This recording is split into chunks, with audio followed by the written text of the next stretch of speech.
ओ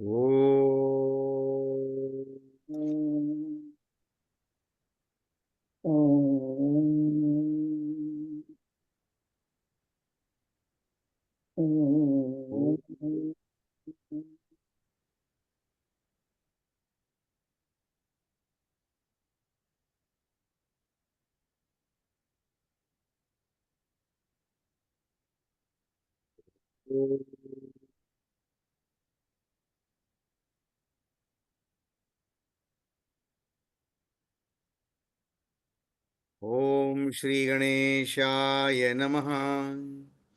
ओम श्री सरस्वत्यै नमः. ओम श्री गुरुभ्यो नमः.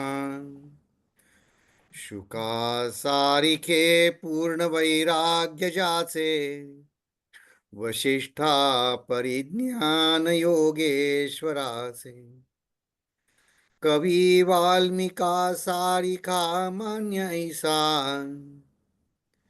नमस्कार माझा सद्गुरु रामदासा. नमस्कार माझा सद्गुरु रामदासा. जय जय रघुवीर समर्थ. नमस्कार तुम्हा सगळ्यांना. आपला हा 14व्या दशकामध्ये हे युगधर्म निरूपण, समर्थांना काय सांगायचंय, प्रपंच परमार्थ, त्याच्यामध्ये आपल्यावरती आजूबाजूच्या समाजाचा परिणाम होतो, संसारामध्ये एकमेकांवर व्यक्तींचा परिणाम होतो, त्यांचं सामाजिक आपला आदर्श काय आणि त्यामध्ये आपल्याला साधनं कशी साधायची, असं अगदी परिपूर्ण वर्णन ह्या चातुर्य लक्षणानंतर हे युगधर्म निरूपण समर्थ आपल्याला सांगत आहेत. त्याआधी आपण या पहिल्या 6 समासांची एक संगतवार विषयाची मांडणी आपण गेल्या वेळे एक धावता रिव्ह्यू घेतला आपण, आणि आता या समासाची फोड सुद्धा गेल्या वेळी आपण बघितली होती की पहिल्या 4 ओव्यांमध्ये ह्या गृहस्थाश्रमाची श्रेष्ठता, मग त्या गृहस्थाश्रमामध्ये आदर्श भक्त कोण आणि त्या भक्ताचं अंतरंग काय असतं, हे हा विषय आहे. त्यानंतर एक सावधगिरीची सूचना देतात की म्हणजे पटत नसेल, समजत नसेल तर आपल्याला न करण्याची किंवा विचारण्याची, प्रश्न विचारत राहण्याची मुभा आहे. पण म्हणले काही झालं तरी अंधानुकरण, ब्लाइंड फॉलोईंग करू नका. त्याचे दुष्परिणाम पण सांगितले त्यांनी. मग खरा वैराग्यशील कोण आणि या अध्यात्म जीवनाची आपल्या समाजामध्ये आज एवढी दुर्दशा का, त्याला काय कारण, याच्याबद्दल त्यांनी एक त्यांचं स्वतःच आत्मपरीक्षण केल्यासारखं या ओव्या आहेत त्या काळच्या परिस्थितीनुसार. तर ते आपल्याला त्याची एक झलक समजण्यासाठी आपण गेल्या वेळी बघा विवेकानंदांबद्दल त्या काळी जेव्हा ते धर्म परिषदेमध्ये भाषण देऊन प्रसिद्धीस पावले, त्यावेळेस त्यांच्यावर कशी टीका झाली, त्यांना कसं लोकांनी त्यांना त्यांचं सांगितलं की हे हे काय खरे नाही आहेत, he is a theoretical person, is a abstract person. ते त्यांचं स्वतःचं ते म्हणले स्वतःला हास्यास्पद बाहुलं करून घेतील, अशी अगदी वाक्य आपण बघितली. याचा मतितार्थ काय की त्यावेळेच्या लोकांना त्याच्यात महत्त्व वाटत नव्हतं काही याचं. ते म्हणतात हे सगळं थेरिटिकल आहे, असं हे जीवन जगणं, हे त्यांनी जे उपनिषदांमध्ये जे सांगितलंय तसं जीवन जगणं शक्य नाही हे त्यांची खात्री झाली होती. आणि ह्या अंधानुकरण म्हणा किंवा खोटा बडेजाव म्हणा, या पायी सर्व त्या आध्यात्मिक जीवनाची आदर्शता त्यातली सगळी गेली होती. ते आपण बघितलं. पण ते आता आपण त्याची एक झलक आपण गेल्या वेळी बघितली. तर आपण या आधी गृहस्थाश्रमाच्या श्रेष्ठता समर्थ सांगतायत ते आता आपण ओव्या बघूया. पण आपण सगळे इथे जमलेलो गृहस्थ आहोत. आपण या गृहस्थाश्रमामध्ये आपल्याला समर्थाने दिलेलं तत्वज्ञान, समर्थांना जाणीव आहे, त्या दृष्टिकोनातनं ते सांगतात. तर आता आधी आपण असं म्हणू, हा गृहस्थाश्रम म्हटलं, विद्यार्थी विद्यार्थी दशा असं नाही म्हटलं बरं का. आता म्हणजे दशा शब्दाचा अर्थ विद्यार्थ्यांची दशा असते काही, पण विद्यार्थी दशा त्या त्या अर्थाने नाही, पण त्यांनी त्याला आश्रम म्हटलंय. हम्म. की वानप्रस्थ आश्रम, संन्यास आश्रम, हे आश्रम काय आहे हो? त्यांनी आश्रम हा शब्द का वापरला? तर असं आहे, श्रम याचा अर्थ काय? श्रम याचा आपण अर्थ समजतो, त्याचा बोलीभाषेमध्ये अर्थ कष्ट असा आहे. पण इथे कष्ट या अर्थाने इथे म्हटलं नाहीये. इथे म्हटलंय एका विशिष्ट दिशेने केलेले प्रयत्न, नियमितपणे, प्रामाणिकपणे ध्येय गाठण्यासाठी केलेली साधना, हे म्हणजे श्रम आहे. मग आता विद्यार्थी आश्रममध्ये काय झालं? मग विद्यार्थी आश्रमामध्ये शिक्षणासाठी केलेली, शिक्षण हे ध्येय ठरवून केलेली साधना, तो विद्यार्थी आश्रम झाला. गृहस्थामध्ये गृहस्थ आश्रम झाला, वानप्रस्थ ते आपण बघणार होते की. पण हे श्रम म्हणजे त्यासाठी केलेली प्रामाणिक प्रयत्न. त्याचं इंग्रजी ट्रान्सलेशन त्यांनी केले religious efforts for your stage, म्हणजे नियमितपणे.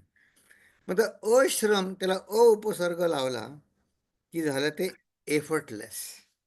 म्हणजे प्रयत्न करायचे नाही असं नाही बरं का, प्रयत्न तेवढेच होतील, फक्त ते लीलया होतील, सहज होतील, अकृत्रिमरित्या होतील. ते झाला अश्रम. आणि मग त्याला उपसर्ग लावला तर याचा अर्थ होतो ध्येयाप्रती, टुवर्ड्स.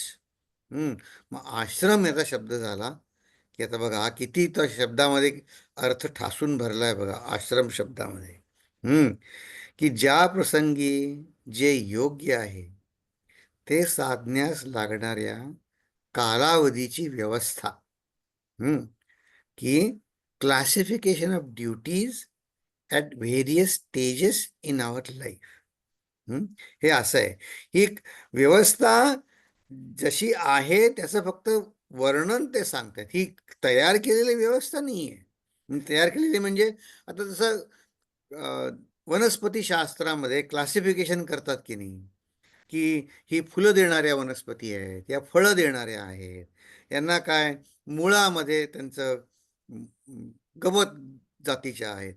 हे काही बॉटनी, हे जे शास्त्र आहे त्यांनी काही वनस्पती तयार केल्या नाही. ज्या वनस्पती आधीच आहेत त्यांचं फक्त वर्गीकरण त्यांनी सांगितलं. तर एका हायस्कूलच्या मुलांनी माझा इंटरव्ह्यू घेतला बघा. तर त्या तो म्हटलं हे असं तुम्ही तयार केलंय का या हिंदू धर्माने? म्हटलं तयार नाही केलेलं आहे, जे सध्या समोर दिसत आहे त्याचं फक्त ऑब्झर्वेशन करून त्याला उपकारक काय होईल त्या त्या स्टेजमध्ये आपण असू तेव्हा, ते फक्त त्यांनी सांगितलंय.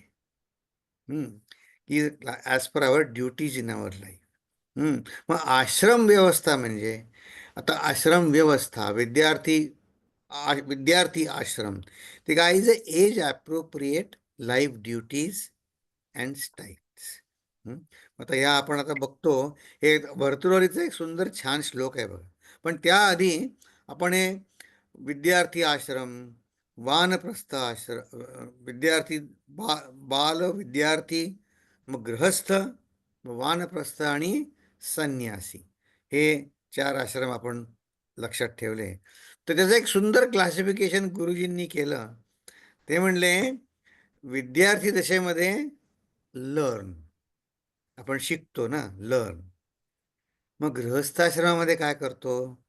अर्न, आपण अर्थार्जन करतो. Learn, earn. मग वानप्रस्थामध्ये काय करतो? तर म्हणले टर्न. टर्न. आणि संन्यास आश्रमामध्ये नो रिटर्न.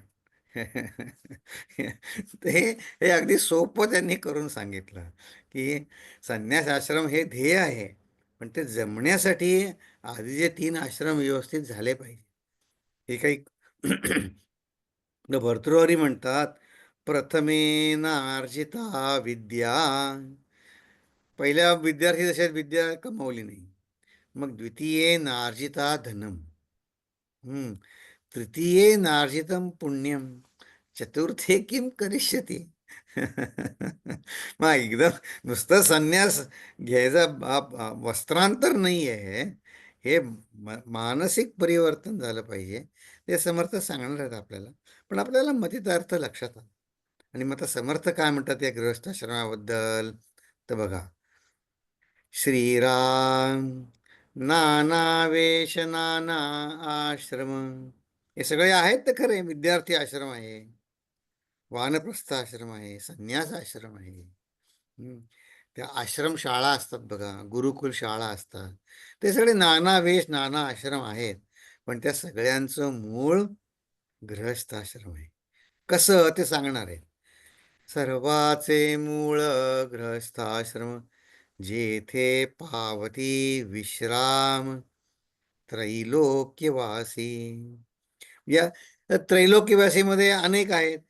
तिन्ही जगतातले तीन, स्वर्ग पृथ्वी पाताळ असं करू शकता.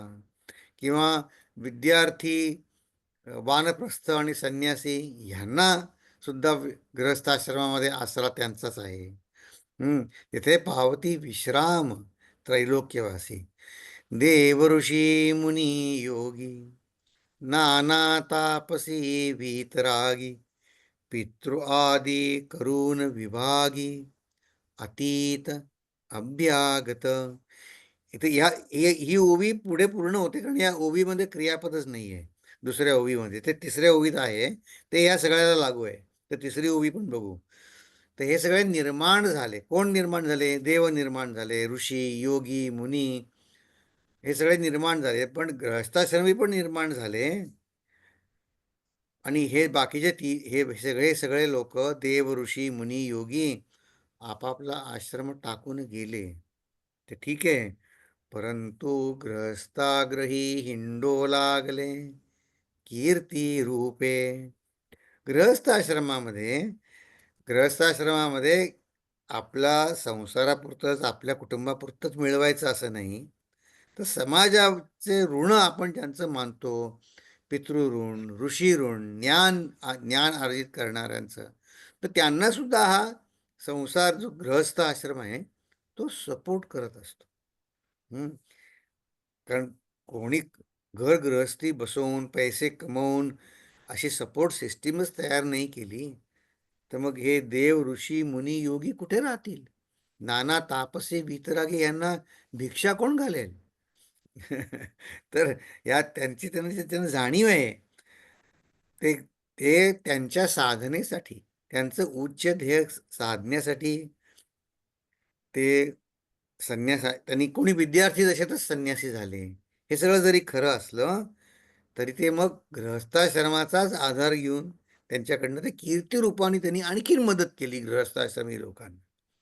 ह्यामुळे या कारणे गृहस्थाश्रम सकळामध्ये उत्तमोत्तम, परंतु पाहिजे स्वधर्म आणि भूतदया. बघा, समर्थांच्या मते गृहस्थाश्रम म्हणजे फक्त लग्न करून मुलं बाळं नातू पणतू सगळे झाले ह्याला समर्थ गृहस्थाश्रम नाही म्हणत. गृहस्थाश्रम कशाला म्हणतात? तेथे पाहिजे स्वधर्म आणि भूतदया. सगळ्यांशी प्रेमाने वागून, आपल्या आजूबाजूच्या लोकांशी, प्राणीमात्रांशी सगळ्यांशी प्रेमाने वागून माझा स्वधर्म काय आहे, माझी ड्युटी काय आहे, माझं कर्तव्य काय आहे, ते चोखपणे बजावणं, याला समर्थ गृहस्थाश्रम म्हणतात. चला आता आपण पुढे बघू. ह्याच्यातील आता ते आपल्यास बरा गृहस्थाश्रम सांगितला, तो आदर्श आहे असं सांगितलं. त्याच्यामध्ये सामंजस्य माधुर्य राखून आपलं कर्तव्य करायचं हे सांगितलं. आणि हा गृहस्थाश्रम बाकीच्यांना, सगळ्या साधू संन्यासींना सपोर्ट आहे, की त्यांना आपण त्यांची जी इमिजिएट नीड्स आहे त्या गृहस्थाश्रमीच भागवू शकतो. त्याची समर्थांना जाण पण आहे, ते उपकृत पण आहेत, आणि ते त्या गृहस्थाश्रमाचं कौतुक पण करत आहे. कोणले का? मग त्यांना आदर्श सांगतात की स्वधर्म आणि भूतदया सांगितलं. मग ते म्हणजे काय त्याचं आता विचारण सांगतात, विश्लेषण पुढे. जेथे षटकर्मे चालती, विधियुक्त विध्योक्त क्रिया आचरती, वाग् माधुर्ये बोलती, प्राणिमात्रांसी. ही षटकर्म आता विविध स्वामीजींनी त्याचं विविध निरूपण केलेलं आहे. पण मुख्यतः अध्ययन, स्वतः शिकायचं आणि शिकवायचं, अध्यापन. पूजा अर्चा म्हणजे उपास्य देवता पाहिजे. अनुदान त्यांनी दिलं पाहिजे, दक्षिणा दिली पाहिजे. ह्या षटकर्म जी सांगितली आहेत, काही ठिकाणी वेगळं सांगितलं आहे की नित्यकर्म, नैमित्तिक कर्म, प्रायश्चित्त कर्म अशी वेगवेगळी सांगितली आहेत. त्याचा हेतू हा की it should be a structured lifestyle. कसंही करायचं असं नाही.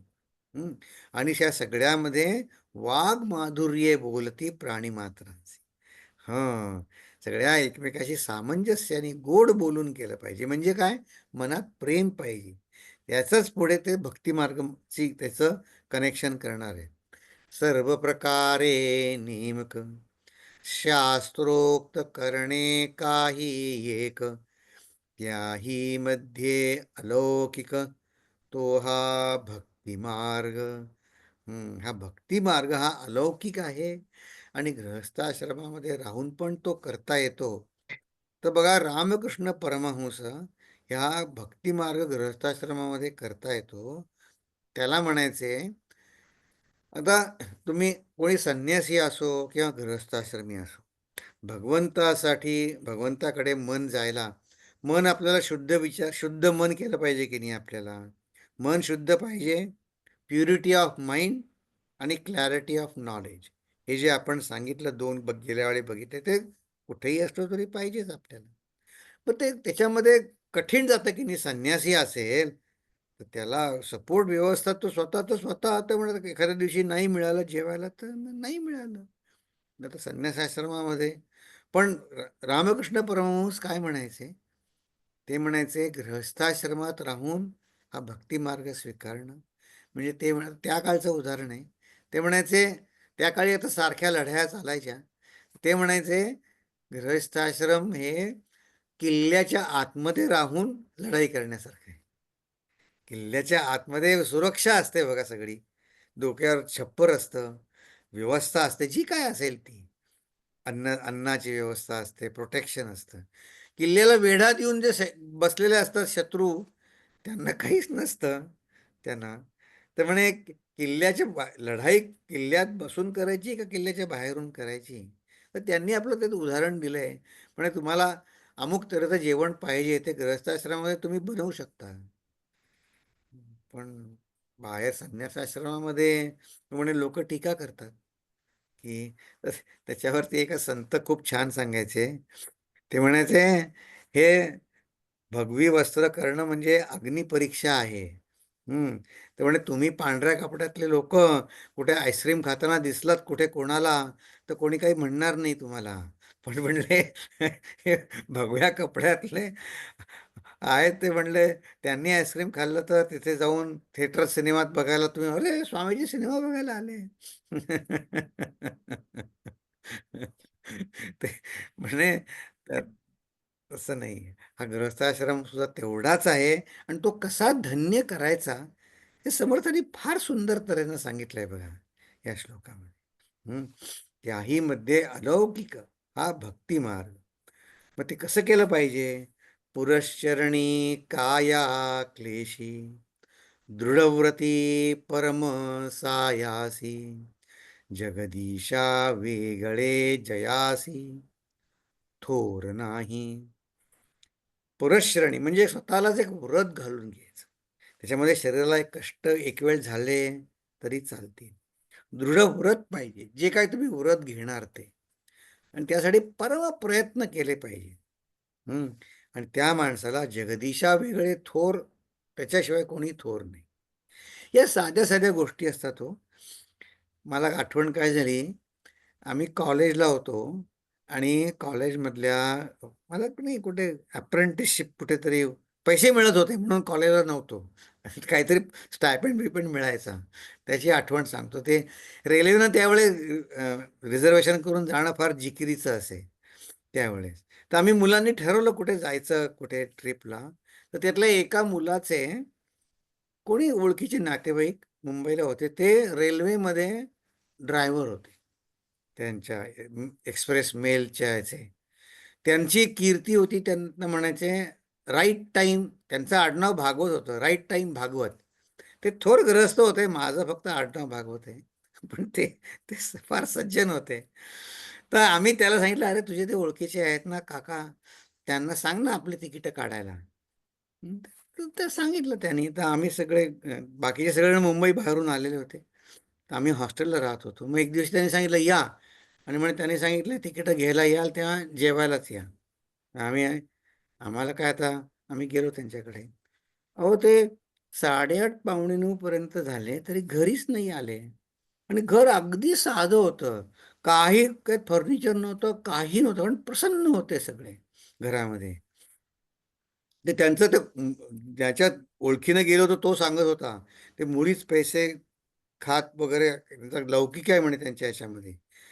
नाही, प्रामाणिक आहेत अत्यंत, कोणाकडनं काही हे म्हणजे मुळीच नाही, व्रत आहे त्यांचं. सकाळी गीता वाचतात, त्यांचं जे जे काय आहे ते.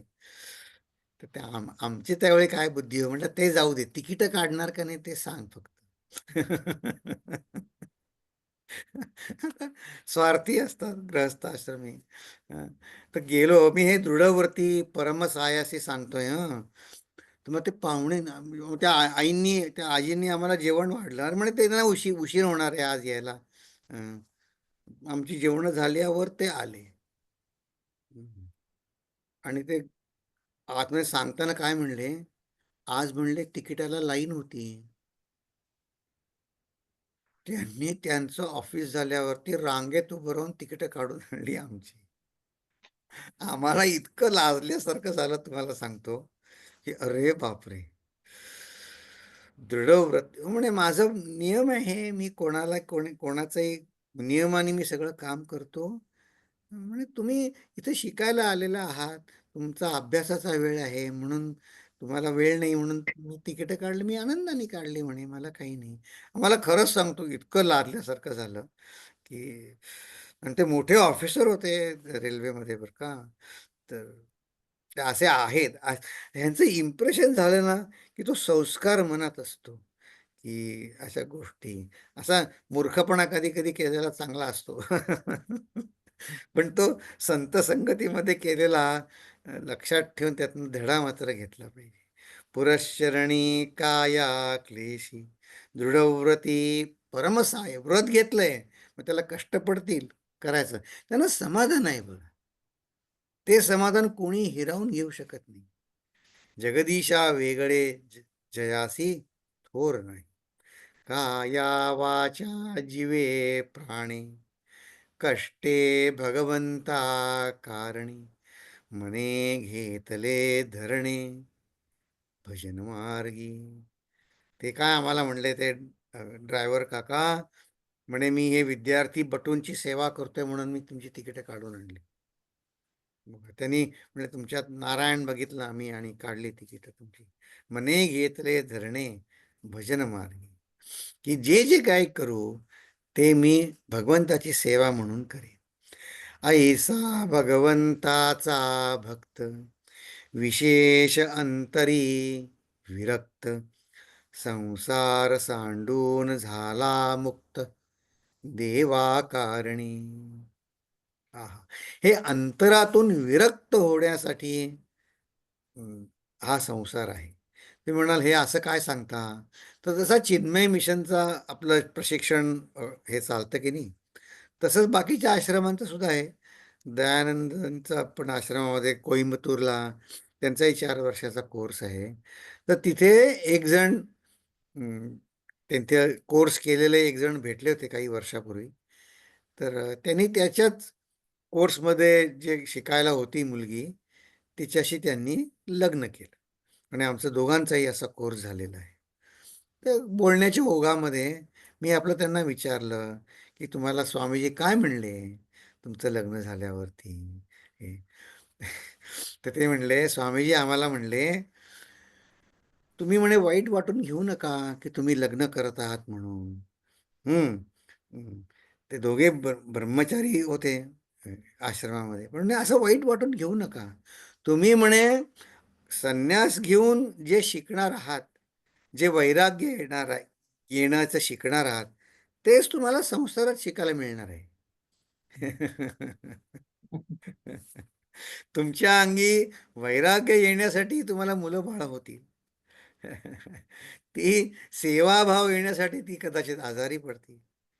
काही जे काही होईल, तुम्ही जो धडा या जीवाला जो धडा शिकायचा आहे, तोच तोच धडा म्हणजे तुम्ही गृहस्थाश्रमात शिका. फरक काही नाही. बघा सत्ताची दृष्टी किती विशाल असते. हं. म्हणजे तेच तुम्ही शिकणार आहात. आणि तुम्हाला आता म्हणजे सगळं माहिती आहेच. तुम्ही साधू संतांना सपोर्ट कराल याबद्दल मला काही शंका नाहीच आहे म्हणले. हं. तर असं फार सुंदर त्यांनी सांगितलं.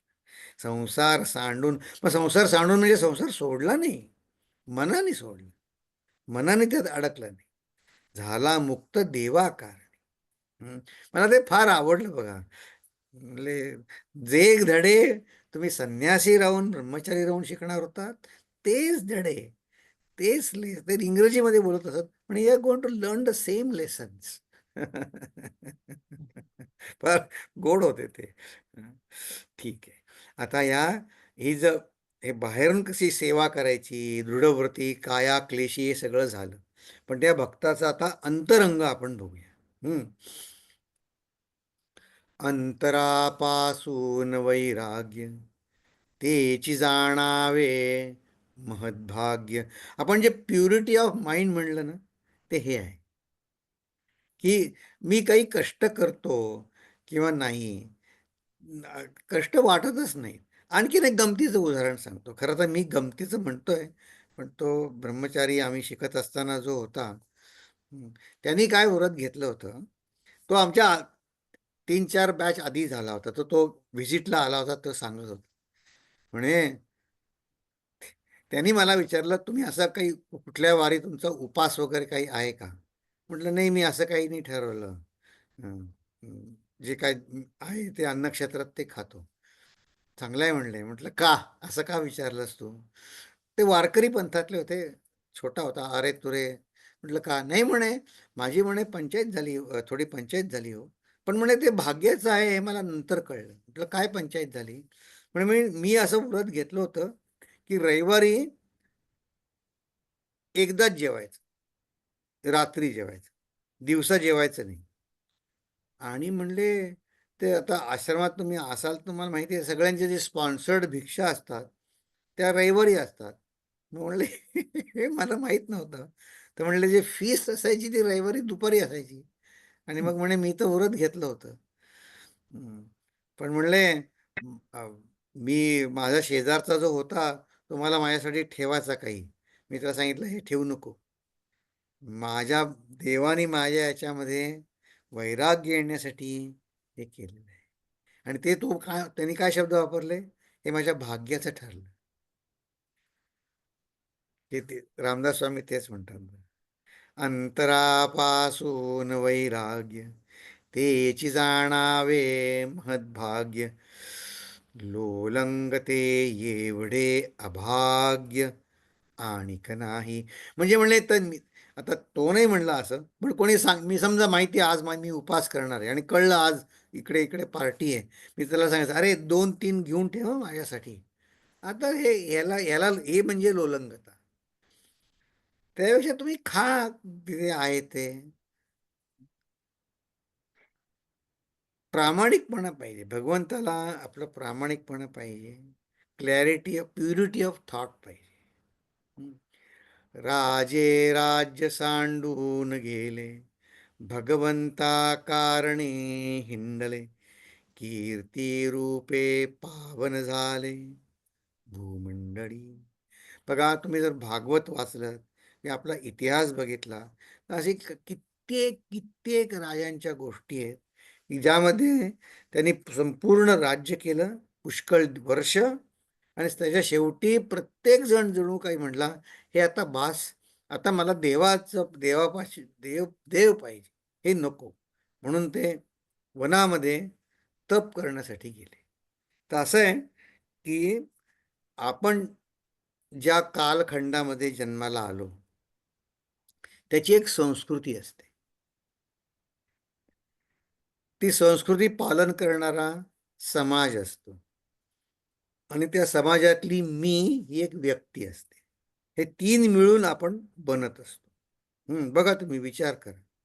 मग ही संस्कृती काय ठरवते? उच्च आदर्श ठरवते. मग शंकराचार्यांच्या वेळी कसं होते म्हणले, संन्यास आश्रम सगळ्यात महत्वाचा, किंवा बौद्ध धर्माचा पगडा होता, त्यांनी बौद्ध भिक्षू सगळ्यात श्रेष्ठ महत्वाचे.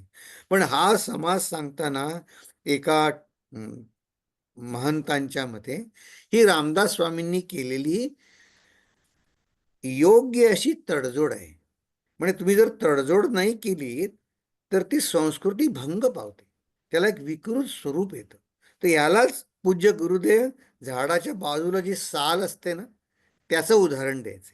ती म्हणे जेव्हा जसा वृक्ष मोठा होतो तेव्हा ती साल लवचिक असते, ती प्रोटेक्शन देते, पण ती मोठी मोठी होत जाते. तसं ही संस्कृतीचे आदर्श थोर पुरुषांनी बदल बदल घडवून त्यात सांगितलं पाहिजे. त्यासाठी मग समर्थांनी काय सांगितलं की या गृहस्थाश्रम संन्यासाश्रम प्रत्येकाने संन्यासी व्हायची गरज नाही. गृहस्थाश्रम सुद्धा सगळ्यात थोर आहे. किंबहुना गृहस्थाश्रमामध्ये हे तिन्ही आश्रम सपोर्ट करू शकतो. आणि तुमची मनाची तयारी झाली असेल तर जा वनामध्ये. पण वनामध्ये गेला म्हणून श्रेष्ठ झाला असं नाही. हे दासबोधाची त्यांनी विशेषता सांगितली की त्यांनी संस्कृतीला नवीन अंग दिलं. त्यांनी सांगितलं की हे मनातनं बदलायचं आहे, अंतरापासून वैराग्य. आणि मग म्हणले ते तर समर्थांनी आधी सांगितले की तुम्ही खरोखर वैराग्य पावलं असेल, तुम्हाला गृहस्थाश्रमामध्ये जायची गरज नाही. तुम्ही विद्यार्थी दशेपासून डायरेक्ट संन्यासाश्रम घेऊ शकता. पण हा प्रवास आतमधल्या जीवाचा आहे, देहाचा नाही. अध्यात्म हे जीवाचं आहे, जीवाची प्रगतीच आहे, देहाची नाही. कारण आपण गेल्याच समासामध्ये श्लोक बघितला, रूपलावण्य अभ्यासिता नये. हे रूपलावण्याचं नाही आहे, आपल्या अंतरातलं आहे. म्हणून असे जे राजे होते, मग त्या काळी श्रेष्ठ काय मानलं? भगवंताची सेवा ही श्रेष्ठ मानली. आणि मी गृहस्थाश्रमामध्ये राहून हे भगवंताची सेवा करणाऱ्यांची बी सेवा केली, ते पण छान आहे की नाही? ती पण सपोर्ट सिस्टीम पाहिजे आपल्याला. आई ह्या कीर्तिरूप पावन झाले भूमंडळी. आणि असा जो अंतरापासून सुटला आणि भगवंतासाठी योग्य वेळी संसारातली आपली कर्तव्य पार पाडून मग जो गेला त्याला समर्थ योगेश्वर म्हणतात. ऐसा जो का योगेश्वर अंतरी प्रत्ययाचा विचार. प्रत्यय कसला? प्रत्यय हे भगवंताच्या हे वैराग्य येणं, वैराग्यामध्ये आनंद आहे हे हे समजणं. हा प्रत्यय माझी स्वानुभूती आली पाहिजे. तोच मनुष्य मग उकलू जाणे अंतर प्राणी मात्रांचे. कारण या 14व्या दशकामध्ये लोकांमध्ये आदर्श तयार करण्याचं काम, एक लिडरशिप क्वालिटीज सगळे आहेत. मग ही एक लिडरशिप क्वालिटीच आहे की मी स्वतः माझी कर्तव्य पार पाडून गृहस्थाश्रमातनं जाऊन सगळी योग्य तऱ्हेनं मग मी देवासाठी बी पूर्ण वैराग्य माझ्या महत्भाग्याने मी कमावलं असेल तरच मला योग्य इतरांचं प्राणीमात्रांचे अंतर मी जाणू शकतो, नाहीतर नाही जाणू शकणार. आणि त्याला समर्थांनी योगेश्वर शब्द वापरला. समर्थ मी बघितलं, हा योगेश्वर शब्द समर्थांनी प्रभू रामचंद्रां किंवा अत्यंत थोर आदर्शाप्रती वापरला आहे. तर मी आपला सहज विचार केला, हे योगेश्वर समर्थांनी अगदी कमी वेळा 4 वेळाच वापरला शब्द, 5 वेळा दासबोधामध्ये. पहिल्या वेळी वापरला बघा, चतुर्दश ब्रह्माचा आपण एक दशक बघितला होता. त्या दशकामध्ये म्हणजे ब्रह्म अनुभवाची विविध अंगे, त्याच्यामध्ये बद्ध आणि मुक्त ह्याच्यामध्ये आपल्या मनात क्लॅरिटी येण्यासाठी ते म्हणले, मुक्त म्हणजे असं काही पदवी नाही की मी बाकीच्यांपेक्षा श्रेष्ठ होणं, असं नाही आहे. माझीच काही कल्पना की मला सगळ्यांनी मान दिला पाहिजे ह्याला मुक्त म्हणत नाही. म्हणजे माझ्या मनात ज्या काही मुक्तपणाबद्दलच्या वेडगळ कल्पना आहेत त्याचं निराकरण समर्थांनी या 6व्या समासात केलं. तिथे तर ते म्हणले होते, या मनातल्या वेडगळ कल्पना बांधून मी मुक्तपणा शोधायला गेलो, तर ते म्हणतात गळ्यामध्ये शिळा म्हणजे मोठा दगड घालून पोहायला गेल्यासारखं आहे. मुक्तपणाची पोटी शिळा बांधिता जाईजे पाताळा, मुक्तबद्ध हा घोटाळा, स्वरूपी न संटे. संटे म्हणजे चिकटत नाही. स्वरूपी म्हणजे आपल्या स्वरूपामध्ये मुक्तबद्ध ह्या असं भेद म्हणजे मुक्तपणाचं श्रेष्ठ या अर्थाने नाही. तर त्याच्या पुढची उभी आहे की योगेश्वर कसा असतो. तर योगेश्वराच्या ज्या पायऱ्या त्यांनी सांगितल्या आहेत की सचेतन ते जीवनमुक्त, म्हणजे जीवन म्हणजे ते त्यांचा व्यवहार चालू आहे, जीवनमुक्त आहे. संन्यासी जे कोणी आहेत अचेतन म्हणजे त्यांनी देह ठेवल्यानंतर त्यांच्या मुक्तपणाला देहाचं जे बंधन होतं. आता देहाने एका वेळी एकाच ठिकाणी जाऊ शकतो मनुष्य, ते देहाचं काही बंधन असेल, देह आजारी पडू शकतो, ते ते पण ते देहाचं बंधन पण घेईल. अचेतन ते विदेहमुक्त. पण दोही वेगळे नित्यमुक्त योगेश्वर जाण. ते हे दोन्ही वेगळे मुक्तपण संसारात राहून मिळतं, हे आता हे सांगतायत.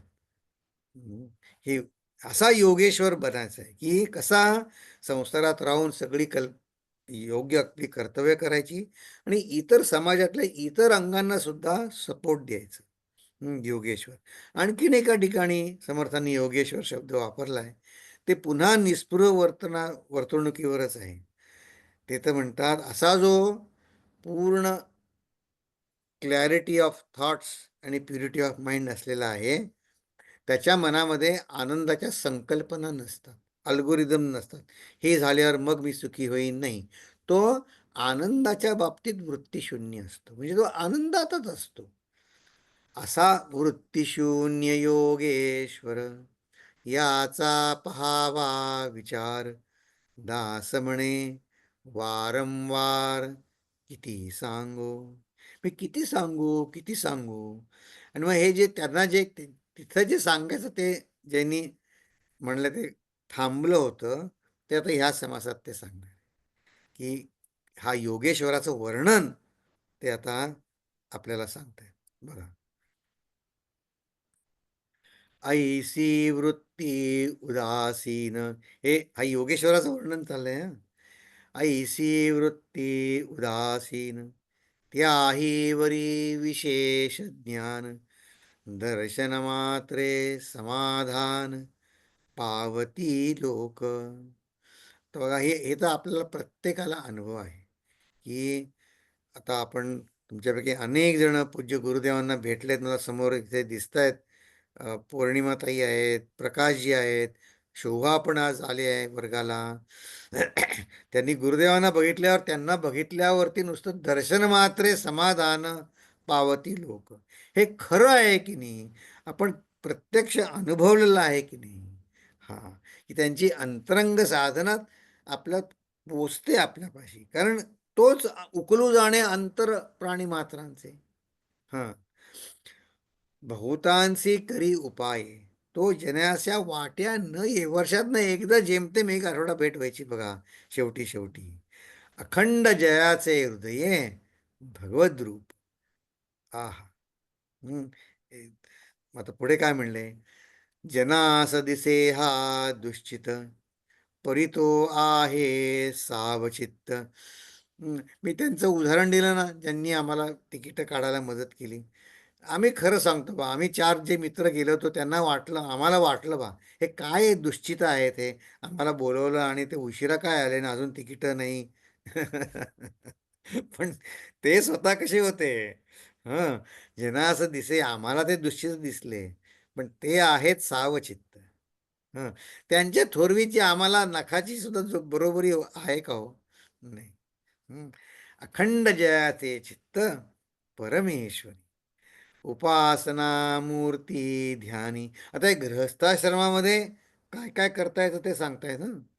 उपासना मूर्ती ध्यानी भक्ती मार्ग सांगितला. अथवा आत्मानुसंधानी तुम्हाला ओम मेडिटेशन करायचं आहे का, स्वयंग्रह उपासना, ती सुद्धा होते गृहस्थाश्रमामध्ये आत्मानुसंधानी.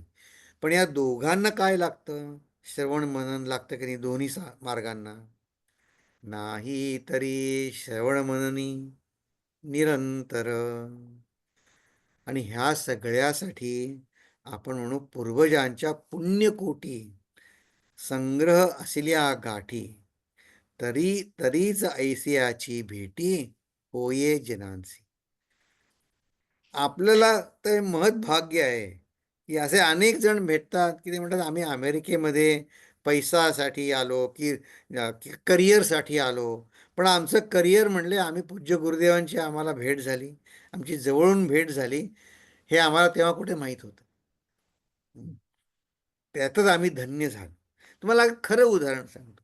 तर तुम्हाला सगळ्यांना मी तेजोमानंदांचं उदाहरण अनेक वेळा देत होतो. ते स्वतः स्वामीजींनीच मला सांगितलं की संग्रह असलेल्या गाठी पूर्व पुण्यकोटी. ते जेव्हा BSc झाले स्वामी तेजोमानंद, त्यामुळे मला पुढे शिकायची मुळीच इच्छा नव्हती. पण वडिलांना म्हणे मी MSc व्हावं असं फार होतं. मग म्हणे मी काय केलं की ते भोपाळला म्हणजे 2 चॉईसेस होते इंजिनिअरिंग MSc फिजिक्सचे. तर एक म्हणे ते जवळचं होतं आणि एक लांबचं भोपाळचं होतं कॉलेज. तर मी मी तिथल्या कॉलेजला अप्लाय केलं. म्हणे आशा अशी की मला त्यात ॲडमिशन नाही मिळणार. म्हणे मला त्यात ॲडमिशन मिळणार नाही असं मला वाटलं की म्हणजे मग करायला नको मास्टर्स. मिळाली. आता म्हणले मिळाल्यावर जायला पाहिजे मला. हं. तर मनात नव्हतं पण म्हणे जायला लागलं. मी वडिलांना कसं सांगणार की आता नाही जात म्हणून. पण म्हणे तिथे गेल्यावर कल्पना होती का की तिथे मला पूज्य गुरुदेव भेटणार आहेत. हा,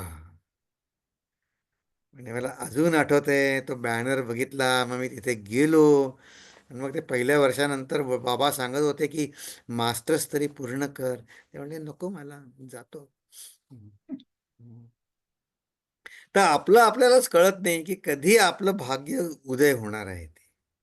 पण त्यांनी बघा कसं कर्तव्य केलं. ते म्हणले तर केलंय ना अप्लाय, त्या ठिकाणी जातो. हं. वडिलांचं ऐकलं. पण मग भाग्योदय झाला की नाही. हं. पूर्वजांच्या पुण्यकोटी संग्रह असलेल्या गाठी. हं. तर याच्यावर आपण थोडा आणखीन विचार करू. 2 मिनिटं आहेत आपल्याला, कारण आपल्याला एक प्रसंग बघायचा आहे. कारण ही ओवी जर आपल्याला पटली ना, तर म्हणले तो मला या दासबोध आपल्या वर्गात येणाऱ्या कितीतरी एक 8-10 जणांनी सांगितलंय, जास्तीच. पण आम्हाला माहितीही नव्हतं की आम्हाला अमेरिकेमध्ये मराठीत दासबोध अभ्यास करायला मिळेल. आणि म्हणे माझ्या घरी पुस्तक होतं, मी कधी त्याच्याकडे बघितलंही नाही. एकदा म्हणे कोणीतरी घेऊन आला गावाहून भारतातनं पुस्तक, एवढं जड माझ्या बॅगेत कोंबलं. त्याचा मी कधी अभ्यास करेन असं वाटलंही नव्हतं. आणि आता म्हणे आम्हाला ओव्या एक एक ओवी आपल्याला अभ्यास करायला मिळते. हे म्हणे त्यांनी कोणी सांगितलं त्यांच्या काकांनी पुस्तक दिलं ते भाग्य आहे. आपल्याला तर बाबा हे भाग्याशिवाय होणार नाही की मला जर तेजोमंदाने सांगितलं नसतं की तू दासबोधावर सुरू कर प्रवचन, तर मी काय आपण सुरू केली नसती. कारण आम्हाला काही तिथे दासबोध शिकवला नाही. तर ते एक स्वामीजी म्हणे म्हणूनच सांगितलं तुला की तू काही मनातनं विचार करशील. हो, नाही तर म्हणे पोपटासारखं जे शिकवलंय ते सांगितलं असतं सगळ्यांना. तू स्वतः काहीच नसता विचार केला. त्या पूर्वजांची पुण्यकोटी किंवा माझं पुण्य कसं फळालं त्याचा विचार करू. कारण का काही काही वेळेस काही काही वेळी आपल्या मनामध्ये उदासीन व्हायला होतं किंवा सध्या जी परिस्थिती आहे ती पटत नाही, त्यातनं माझा भाग्योदय होणार आहे कळत नाही. काही काही वेळेस माझी परिस्थिती माझ्याच हाताबाहेर जाते. पण एक मनाने जे ठरवलं असेल ना, तर भगवंत आपल्याला परिस्थिती चांगल्यासाठीच करत असतो. तर असं आहे, आपल्याला उपासनेचे फळ गूढ अगम्य दूर कुठेतरी आहे असं का बरं वाटतं? वाटतं की नाही आपल्याला? असं वाटतं की हे उपासनेचे जे फळ मिळणार आहे, समजा लॉटरी खुलली तर वाटेल हा हा बघा भगवंतानी मला एवढे $10 मिलियन काय पैसे दिले. पण दूर दूर कुठेतरी आहे, अगम्य आहे असं वाटतं. का? याचं कारण का? तर जे देहाने भोगता येत नाही त्याचे अस्तित्व आता मी असं उघडपणे नाही म्हणत, पण त्याचं मला अस्तित्व मानणं, पटणं, त्याप्रमाणे वागणं कठीण जातं.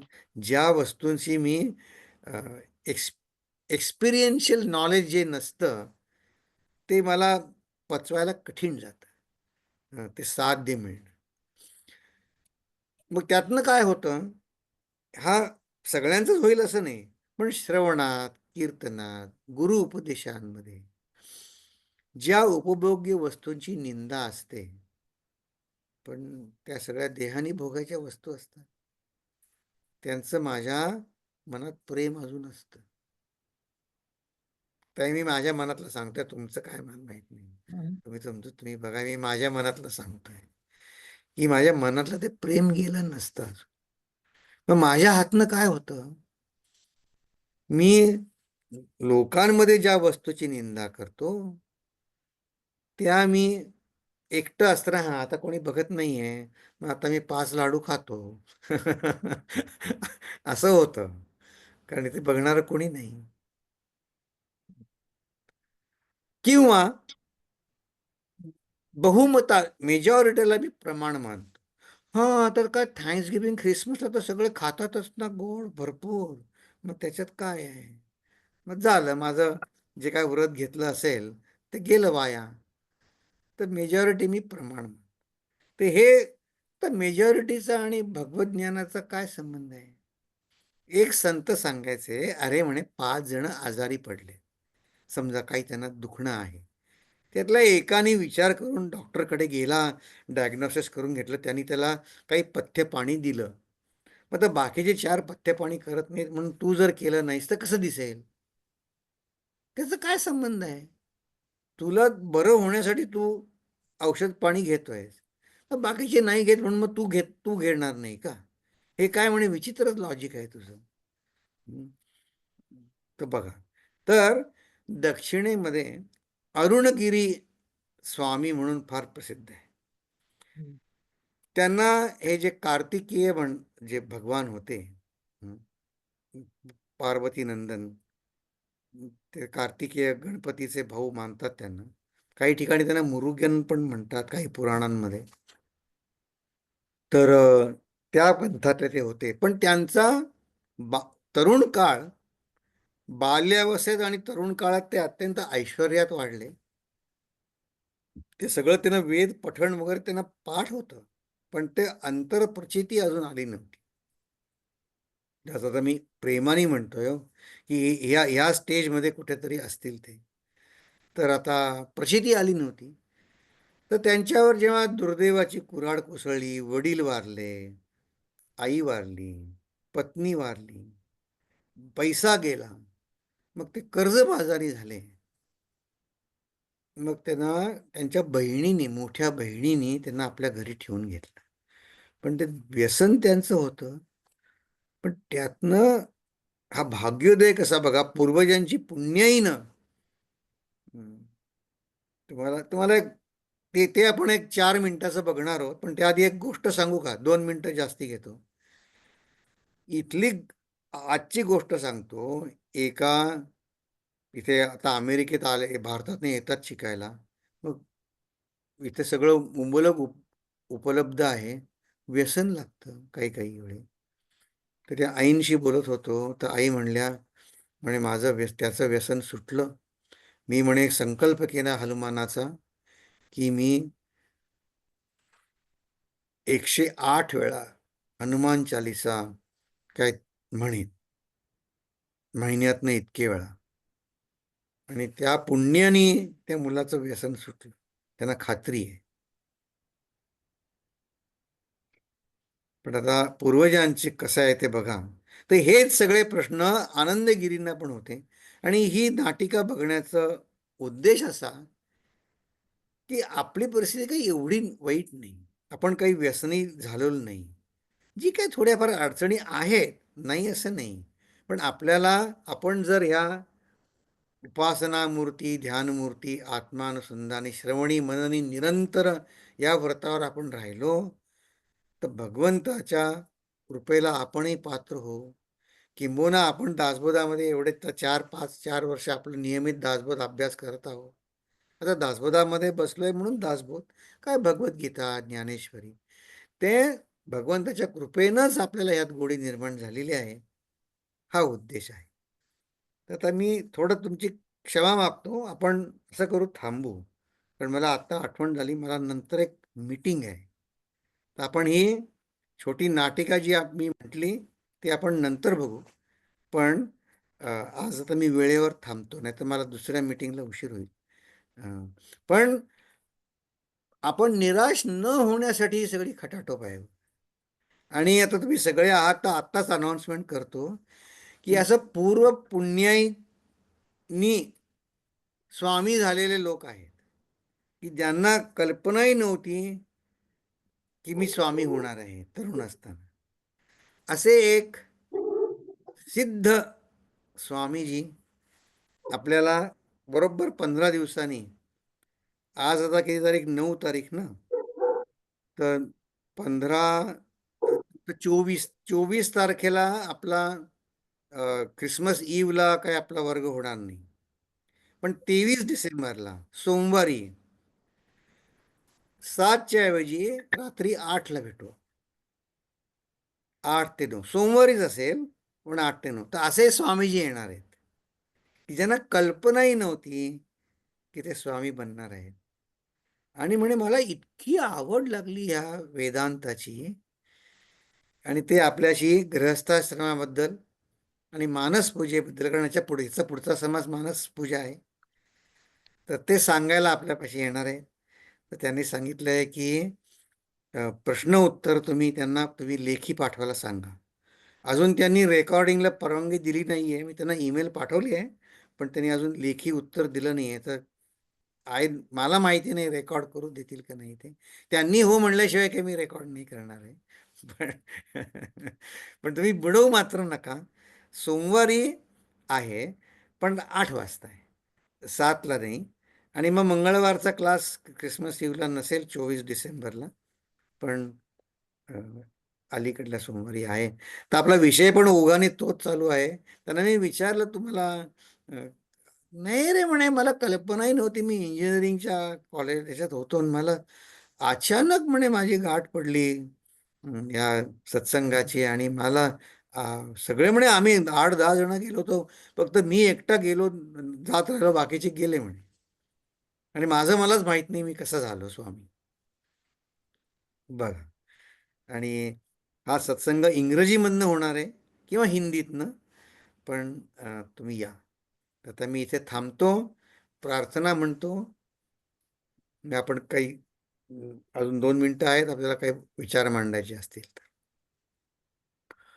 ओम पूर्णमद पूर्णमिदम पूर्णात पूर्णमुदच्यते पूर्णस्य पूर्णमादाय पूर्णमेवावशिष्यते.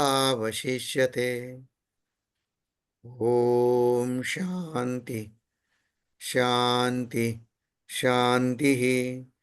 हरि ओम श्री गुरुभ्यो नमः. हरि ओम. हरिओम. थँक्यू अरविंदजी. हरि ओम.